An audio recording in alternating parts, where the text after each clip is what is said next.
आणि आज आपण बघणार आहोत डे 3 मध्ये सिंपल प्रेझेंट टेन्स मध्ये निगेटिव्ह सेंटेन्स। आणि मागील व्हिडिओमध्ये आपण बघितलेलं सिंपल प्रेझेंट टेन्स मध्ये म्हणजे साध्या वर्तमान काळामध्ये पॉझिटिव्ह वाक्य, होकारार्थी वाक्य। आणि आता आपण बघणार आहोत सिंपल प्रेझेंट टेन्स मध्ये नकारार्थी म्हणजे निगेटिव्ह वाक्य। या ठिकाणी तुम्ही बघू शकता बघा, आणि हे जे ब्लॅकबोर्डवर जे तुम्हाला दिसतं ते तुम्ही तुमच्या नोटबुक मध्ये लिहून घ्या। सिंपल प्रेझेंट टेन्स म्हणजे साध्या वर्तमान काळ। आता साध्या वर्तमान काळामध्ये निगेटिव्ह सेंटेन्स आपण बघणार आहोत, नकारार्थी वाक्य बघणार आहोत कशी करायची आहेत ती। तर नकारार्थी वाक्य तुम्हाला अगोदर ओळखायची कशी हे महत्त्वाची गोष्ट माहित पाहिजे।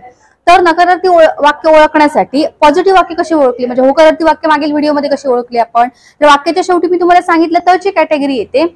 मी येते, जाते, खाते, पिते, बोलते म्हणजे सब्जेक्ट नुसार वर्ब चेंज होतं। तर त्याप्रमाणे आता या ठिकाणी निगेटिव्ह वाक्य ओळखण्यासाठी मराठी वाक्याच्या शेवटी व्हर्बला त म्हणजे क्रियापदाला त लागतो आणि पुढे नाहीचा शब्द येतो। लाईक बोलत नाही, खात नाही, पित नाही, देत नाही। मग या ठिकाणी सगळ्याला बघा त आणि पुढे नाहीचा शब्द लागलेला आहे म्हणजे मी येत नाही, तो जात नाही, ती घेत नाही, ओके, ते आणत नाही। या ठिकाणी शेवटी काय शब्द लागतो बघा, त आणि नाहीचा वापर केला जातो। त्यावेळी तुम्ही ओळखायचं आहे ते वाक्य प्रेझेंट मध्ये म्हणजे आताच्या मुवमेंट मध्ये आहे ते, ओके। हे फक्त तुम्हाला ओळखण्यासाठी दिलेलं आहे। त नाही म्हणजे काय आपण नंबर टाकायचं त्याला, त म्हणजे प्रेझेंट 1 आणि नाही म्हणजे नॉटचा एन, ओके। हे तुम्ही लक्षात ठेवा 1 एन। त्यानंतर पुढे बघा, आता आपल्याला त्याचा फॉर्म्युला काय, सूत्र काय आहे, तर पहिले सब्जेक्ट म्हणजे कर्ता यूज करायचं आहे। सब्जेक्ट नंतर काय वापरायचं आहे, कर्ता तुम्हाला माहित आहे I, he, she, okay, we, they, you, name, it. त्याच्यानंतर काय वापरायचं आहे बघा, डू किंवा डज। डू किंवा डज या टू डू वर्बचा वापर केला जातो। आता डूचा वापर कुठे करायचा, डजचा वापर कुठे करायचा हे मी तुम्हाला मागील व्हिडिओमध्ये दाखवलेले आहे। आय, वी, दे, यू असेल तर डूचा वापर केला जातो आणि ही, शी, नेम, इट असेल तर डजचा वापर केला जातो। त्यानंतर नॉट, ओके, निगेटिव्ह आहे म्हणून। आणि त्यानंतर वर्बचं फर्स्ट फॉर्म येतं बघा, वर्ब क्रियापद आहे त्याचं फर्स्ट फॉर्म येतं म्हणजे come, go, take, bring, okay, throw, catch हे वर्ब्स आहेत त्या वर्बचं फर्स्ट फॉर्म येतं। आणि त्यानंतर ऑब्जेक्ट, ऑब्जेक्ट म्हणजे राहिलेले शब्द, ओके। आता बघा हा फॉर्म्युला तुम्ही लिहून घ्या। त्यानंतर बघा मी तुम्हाला या ठिकाणी ब्लॅकबोर्डवर एक वाक्य लिहून दिलेलं आहे मराठी, मी तिला विचारत नाही, ओके। आता याचं पॉझिटिव्ह कसं येणार, होकारार्थी कसं येणार, मी तिला विचारतो किंवा विचारते। मग त्याचं निगेटिव्ह मी वाक्य बघा दिलेलं आहे या फॉर्म्युल्यामध्ये, मी तिला विचारत नाही म्हणजे काय, वाक्याच्या शेवटी बघा व्हर्बला त आणि पुढे शब्द नाही आलेला आहे, त नाही, ओके।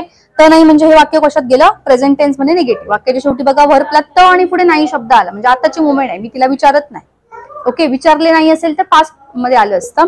आता हे प्रेझेंट मध्ये आहे, वाक्याच्या शेवटी काय येतं बघा तुम्हाला ओळखण्यासाठी सांगितलेलं आहे। वाक्याच्या शेवटी व्हर्बला नाहीच्या अगोदर असतं ते व्हर्ब म्हणजे क्रियापद, नाहीच्या अगोदर असतं ते त्याला काय बोलतो आपण, व्हर्ब म्हणजे क्रियापद, आणि त्याला पुढे बघा त आणि नाही शब्द आला मग ते वाक्य या टेन्स मध्ये गेलं म्हणजे सिंपल प्रेझेंट टेन्स म्हणजे 1 एन मध्ये गेलं।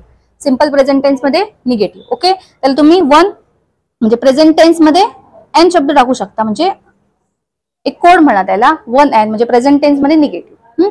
आता हे वाक्य आपल्याला इंग्लिश मध्ये सॉल्व्ह करायचंय, मग कसं सॉल्व्ह करायचं सांगा।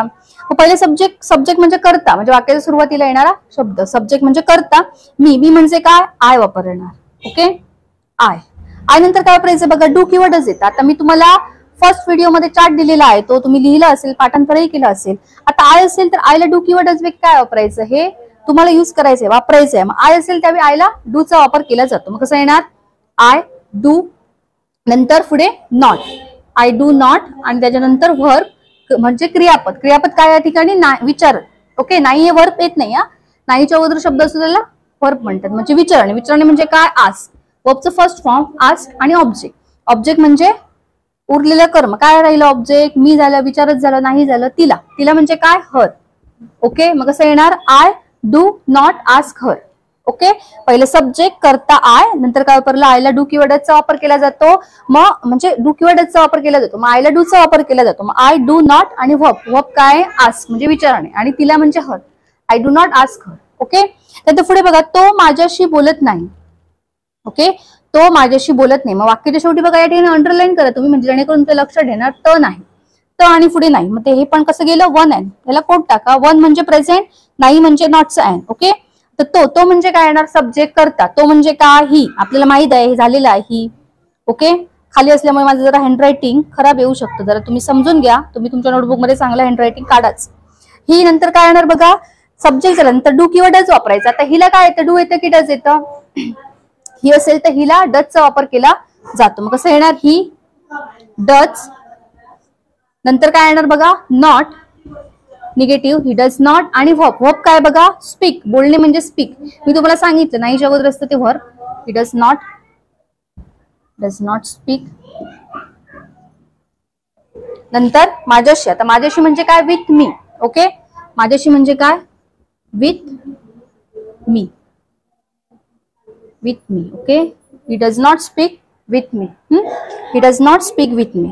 आता मी तुम्हाला सांगितलेलं आहे डू डजचा वापर. यामध्ये तुम्ही कन्फ्युज असाल, डू डजचा वापर कुठे करायचा आहे तो हे समजून घ्या. चार्ट दिलेला आहे फर्स्ट डे फर्स्ट मध्ये, ते जरा रीड करा, पाठांतर करा, म्हणजे तुम्हाला समजणार. तर ही वाक्य लिहून घ्या, फॉर्म्युला लिहून घ्या, आणि अजून पुढे आपण काही वाक्य बघूया.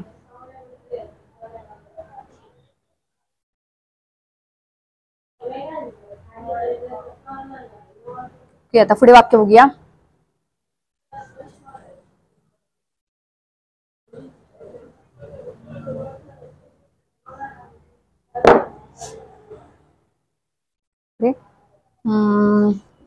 आम्ही पैसे देत नाही.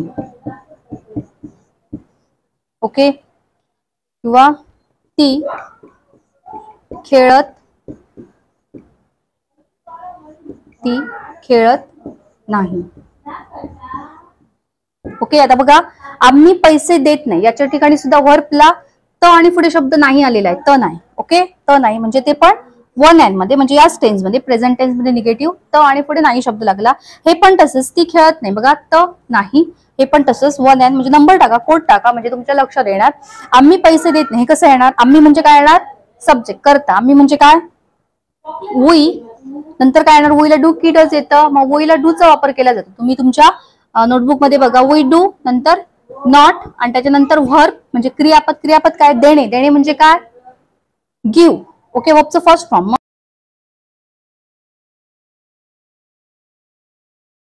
बघा ती खेळत नाही, मग कसं येणार? ती म्हणजे हे पण तसंच, त आणि नाही. नाहीच्या अगोदर त्याला आपण व्हर्ब. नाहीच्या अगोदर शब्द असलेला आपण काय बोलतो? व्हर्ब बोलतो. ती खेळत नाही, मग कसं येणार? ती म्हणजे काय? शी. नंतर काय येणार? डू किंवा डज पैकी शीला डजचा वापर केला जातो, शी डज. नंतर नॉट, आणि त्यानंतर व्हर्ब फॉर्म. व्हर्ब काय? खेळणे. खेळणे म्हणजे play, she does not PLAY. तुम्ही ऑब्जेक्ट पण यूज करू शकता, she does not play kho kho. Okay, she does not play kabaddi. Okay, आता ही वाक्य बघा सोडवलेली कशी आहेत. त नाही शेवटी लक्षात घ्या. त नाही असेल तर सिंपल प्रेझेंट टेन्स मध्ये निगेटिव्ह, त्यामध्ये डू डज नॉटचा वापर केला जातो, आणि वर्बचं फर्स्ट फॉर्म. ही वाक्य लिहून घे तुम्ही, आणि अजून काही मी तुम्हाला होमवर्क साठी वाक्य देणार आहे, ती तुम्ही सॉल्व्ह करा.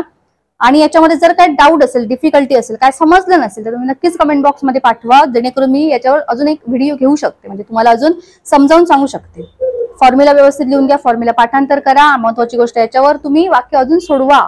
प्रत्येक व्हर्ब घेऊन वाक्य तुम्ही सोडवलं तरच तुम्हाला प्रॅक्टिस मिळणार आहे.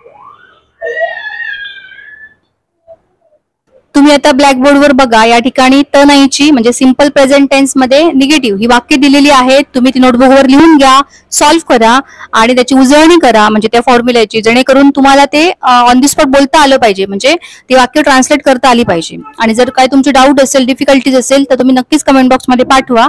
And thanks for watching this video.